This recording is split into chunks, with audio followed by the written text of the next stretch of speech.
لینا کیسا ہے، جائز ہے، ناجائز ہے، حرام ہے یا عکس ہے، تصویر نہیں، کئی دفعہ جواب دے چکا ہوں۔ موبائل کی جو تصویر ہے جس کو ڈیجیٹل تصویر کہا جاتا ہے، چاہے موبائل کی ہو چاہے اسکرین پہ ہو جو LED وغیرہ، یہ ہماری رائے میں تصویر میں داخل نہیں ہے، یعنی اس تصویر میں جو حرام ہے۔ اس میں دارالعلوم کورنگی میں بہت لمبی بحث ہوئی تھی، 2 مہینے مجلس چلی تھی، جس میں فقیر کو بھی احقر کو بھی شرکت کا موقع ملا تھا۔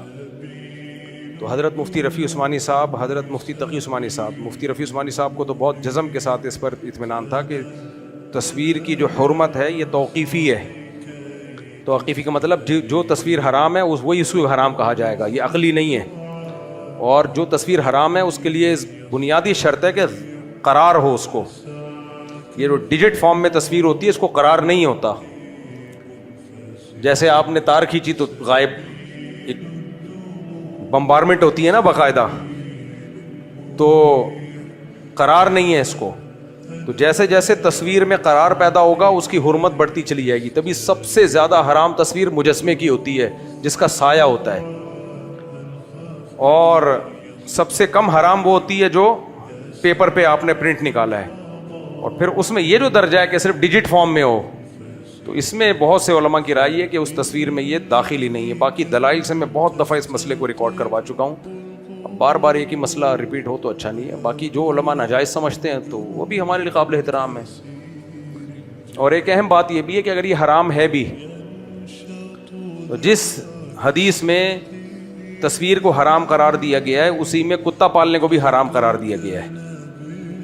تو کتا پالنا تو ضرورت کے وقت جائز ہے، شکار کی ضرورت کے لیے بھی جائز ہے، حالانکہ وہ کوئی بہت بڑی ضرورت تھوڑی ہے۔ تو تصویر جو ڈیجیٹل فارم میں تصویر ہے یہ تو اس وقت دنیا میں تبلیغ کا سب سے بڑا ذریعہ ہے۔ یہ ایسا ہی ہے کہ آپ میڈیا کی دنیا میں جب انگریز جہاز اور میزائل استعمال کر رہا ہو آپ غلیلوں سے لڑ رہے ہو۔ میڈیا کی دنیا میں جو مقابلہ ہوگا نا وہ اس پہ نہیں ہوگا کہ آپ کے سامنے کتنے لوگ بیٹھے ہوئے ہیں، تو محدود لوگ ہوتے ہیں، اصل تو وہ کراؤڈ ہے جو سوشل میڈیا پہ ہے۔ تو کفر کا پیغام تو 1 سیکنڈ میں کروڑوں تک پہنچ رہا ہے، جو اسلام کے خلاف وہ سازشیں کر رہے ہیں، اور اسلام کا پیغام وہ ہزاروں تک بھی نہ پہنچے۔ تو یہ شریعت کیسے اس بات کو مان لیتی ہے؟ جو اسلام قیامت تک کے لیے آیا ہے وہ کیسے اس کو برداشت کر لے گا کہ آپ وہ ذرائع استعمال نہ کریں جو اتنے افیکٹو ہوں کہ 1 سیکنڈ میں ان کی دعوت دنیا تک پھیل رہی ہو، اور نبی کی بات جو ہے اسلام کی بات وہ اس کے لیے آپ جدید ذرائع استعمال نہ کریں۔ بالکل ایسے ہی جیسے عیسائی مشنریاں تبلیغ کے لیے جہاز میں جا رہی ہیں اور ہم گدھے پہ بیٹھ کے جائیں۔